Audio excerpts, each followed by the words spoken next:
And first up is the Haslab Leo Kaiser. And let me just say, I am happy for those who wanted this guy. I was in that boat as well until I saw the combined mode. And additionally, the three of the six members, or half the members, however you want to say it. So let's start with combined mode. It looks like Leo Kaiser. It looks decent. It's just the head and hands are comically undersized. I wish they found a way to make the hands bigger. Same thing with the head. I would have not been mad if those were separate parts just to get it to be, proportional.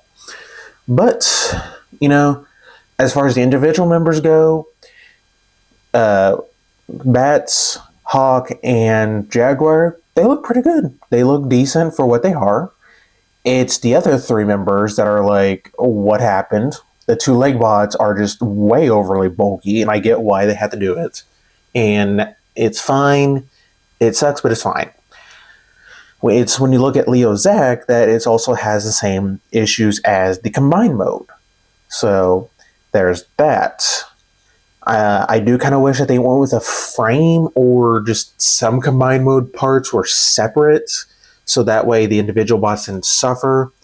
And I'm normally not in this boat sometime. And first up, we got the Haslab Leo Kaiser. And overall, it definitely looks like Leo Kaiser. I will give it that. I'm glad they found a way to make it almost all in one. The thighs, crotch area is a separate piece, so there's that.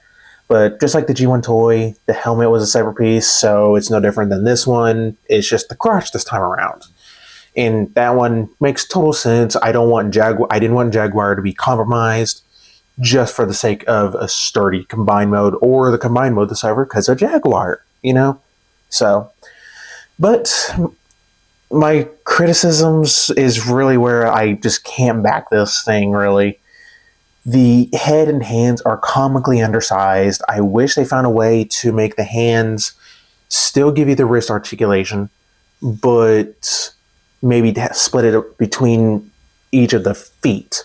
Because it looks like the feet combine to form, the whole forearm, and great. That solves a lot of issues. But now you have an overly bulky forearm area and a comically undersized hand. So, my first thought was, false Cybertron Bruticus, but, that would have presented no wrist swivel. So, I don't know. But also, the individual modes, half the members look good. Hawk, Bats, and Jaguar, they look good for what pose they're in. Like, kind of hard to tell, certain stuff and all this, but yeah. It's Zack, Bison, and forgive me, I'm blanking on the other one. But yeah, they are just what happened. Now, the two leg bots, okay, I get it. You have to form an entire foot. You have to be bulky enough to not make it look like chicken legs. So, that's fine. It sucks, but whatever. Leo Zack, the head is comically undersized. Again, what is the deal with the head bot just being comically undersized? At least in this set. So, but moving on, I do like how you at least get the animals with them. That's nice, and it's not some stupid stretch goal for that. But speaking of stretch goals, you do get, and forgive me, I forgot to get a picture. You do get Cobra with his, animal, and Cobra can replace Bats as an arm, or he can become a shoulder cannon, or Bats can become a shoulder cannon too, which is nice. But you also get the display stand and his weapon staff thingamabob, that thing. But just to leave this segment off on a funny note, yeah, that picture. That is just, oh man. I mean, granted, it's better than the G1 toy where poor Jaguar is literally a butt face. But yeah, overall, I'm not backing this set. I'm sorry, folks. But oh well. Moving on, though, we did get to see Devastator in his combined modes. or combined mode. Now, granted, it's still the gray prototype, and my issues still stand with the chest plate being too low, and also revealing the gaps. So I'm hoping with the colored, with the actual chest plate on, and I'll get to that later, will actually look decent to good to decent, whatever.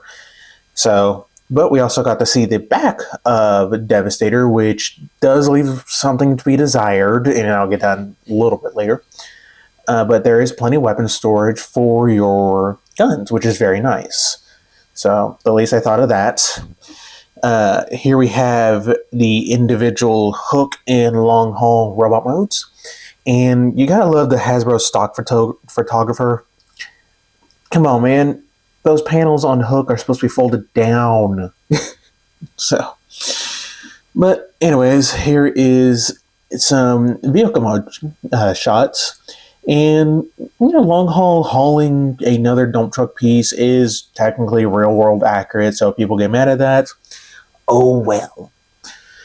So, but here we have the combined mode, or at least 99% of it. As you can see, it is missing his chest plate, so I still reserve judgment until Mixmaster, I believe, is going to be coming with it. Get to the stats. So, overall, I am definitely excited for, Devastator. But here we have a shot of Mixmaster in his leg mode, and, it's just Combiner Wars in a sense, arm just hanging out, but it looks decent for a leg, I guess, for a mainline on a budget. So, yeah. And also, finally, this is one last picture to give you kind of more of an aerial view of the backpack and everything. I wish Long Haul came up just maybe a little bit higher, sat a little bit more in or something.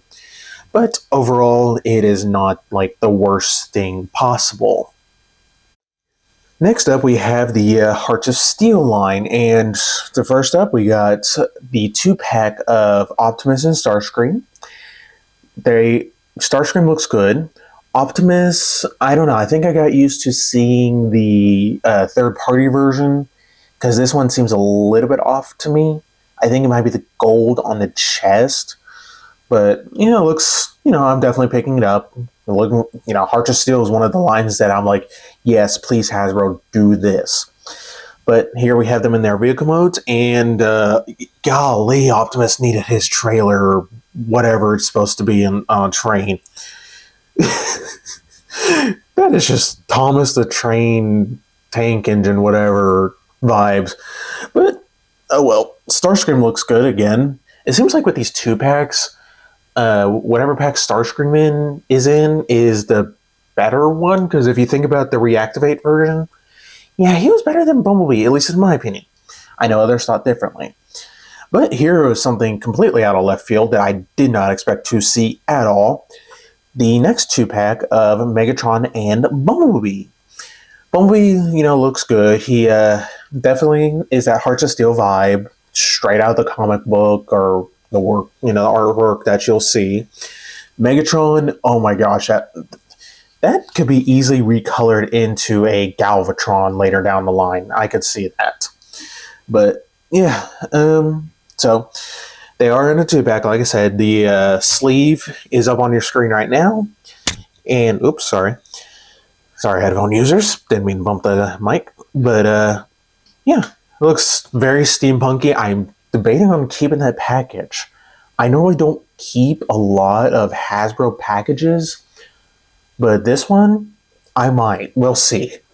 So, but yeah, overall, I am definitely excited for this Hearts of Steel line. So, and next up, we got Rescue Bot's Heatwave that is using the bulkhead mold.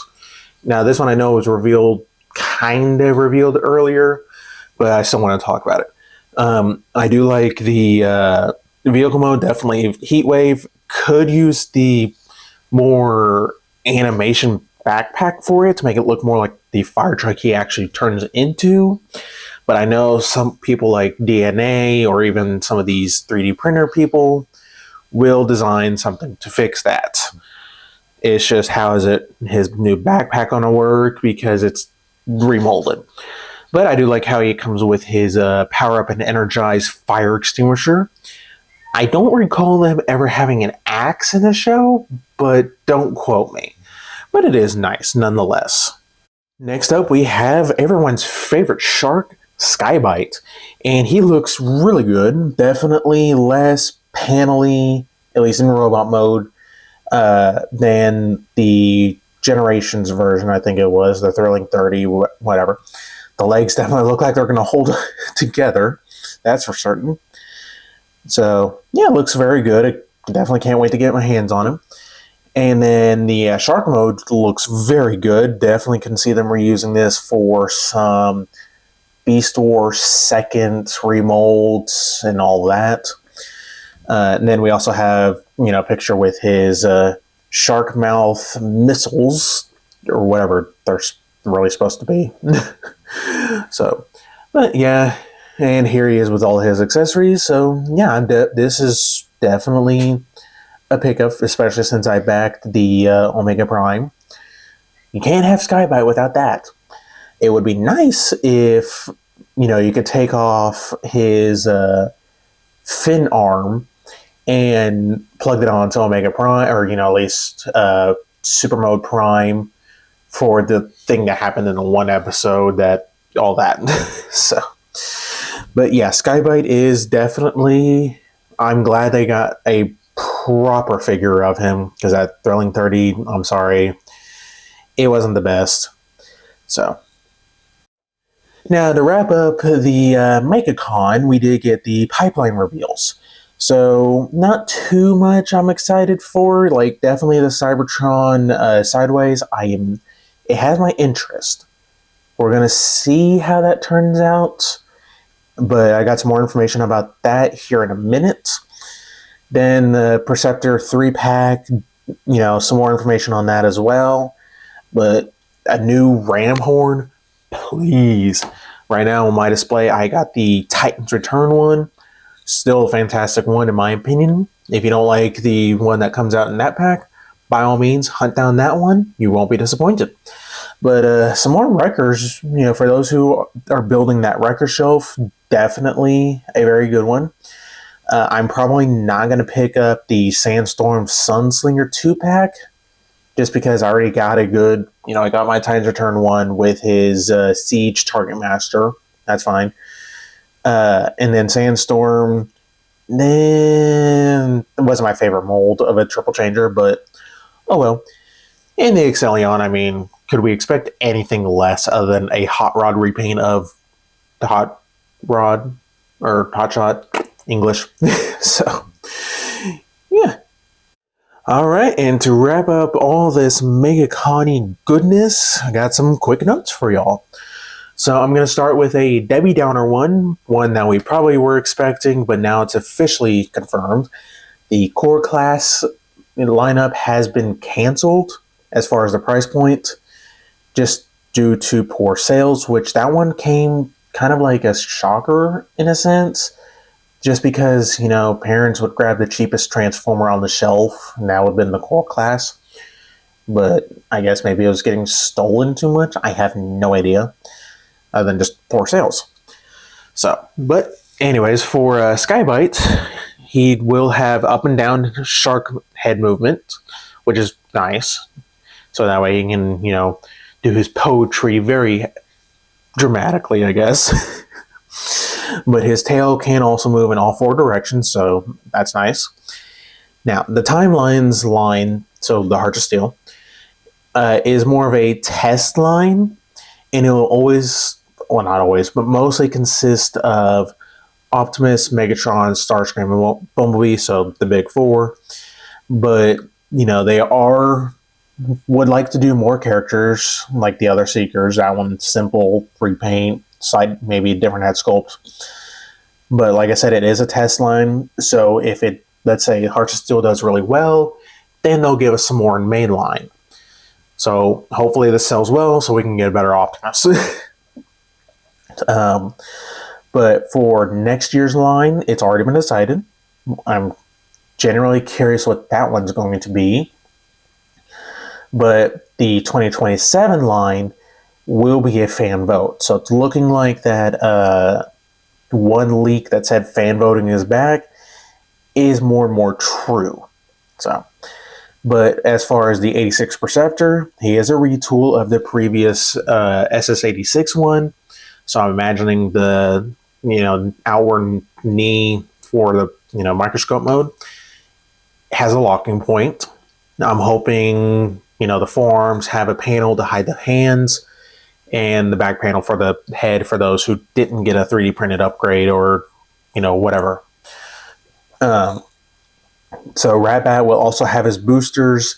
I'm assuming it's just going to be the Siege one again. That one's fine. Really no issues with that mold at all, in my opinion. And Ramhorn will be an all-new mold. So that one, it's going to be interesting, seeing how Steeljaw turned out. But Steeljaw does have a lion's mane to keep, so yeah, we'll see. As far as the Space Bridge teasers, they will be revealed next month, so in March, at the Toy Fair. So that one's going to be... I'm definitely looking forward to seeing, like I said, the Cybertron Sideways. So, but the Devastation Troop 2-pack will have new heads and weapons. I don't know what they could do wise, other than just maybe, I don't know, face sculpt, all that. But the new weapons definitely will be nice. Iron Fist will be called Fistatron, I'm assuming for two reasons. One, really a callback to, I believe, BotCon, and to Marvel, and also Sam Storm will have his, and I quote, handsome face. So I'm assuming his masked face, whatever. Now, here's something that might pique y'all's interest. The Alchemist Prime is going to be, and I quote, cool and weird, working with Yuki-san on that one. So that one's got my interest piqued. All these primes have my interest piqued until they say otherwise, like especially Nexus Prime. I'm a big fan of combiners. So, now here's a very interesting tidbit. All the cassettes are coming eventually. Even the combining cassettes, and all are going to be packed in with larger figures. So I can't wait for the Squawk Box, not Squawk Talk. I hate when they do the names, half names, and all that. It confuses my brain. But those combining cassettes definitely have my interest. I know we have Dr. Wu, but for the meantime, no telling when they'll get to the combining cassettes. Hearts of Steel figures are all deluxes, so thankfully it won't hurt the wallet too much. If they were Voyagers, yeah, that definitely would hurt. For now, the line is complete with just those 4, but they are going to keep an eye on how well it sells. So that'd be nice. So finally, here is something funny. They had full rights to Bats' original name, but I guess with DC, they couldn't use it, so they just, Elbat. I don't know why they couldn't use his Combiner Wars name, but oh well. So, yeah, overall, this Megacon, a lot of interesting stuff came out of it. A lot of interesting information, at least the ones that stood out to me. There was definitely more, like some stuff about Polar Claw being undecisive, like they couldn't decide about Polar Claw. So, yeah, but I will leave a link in the description below of where I got these images. I did get some off Twitter. Unfortunately, I forgot to grab the person's handle. So if you got the person's handle, please let me know in the comments. I will add them in the description as well, along with a link to their profile. So, but yeah, overall, this one was a good one. It was definitely better than their PulseCon. But that's about it. So don't forget to like, subscribe, all the fun stuff, and stay tuned for more video reviews.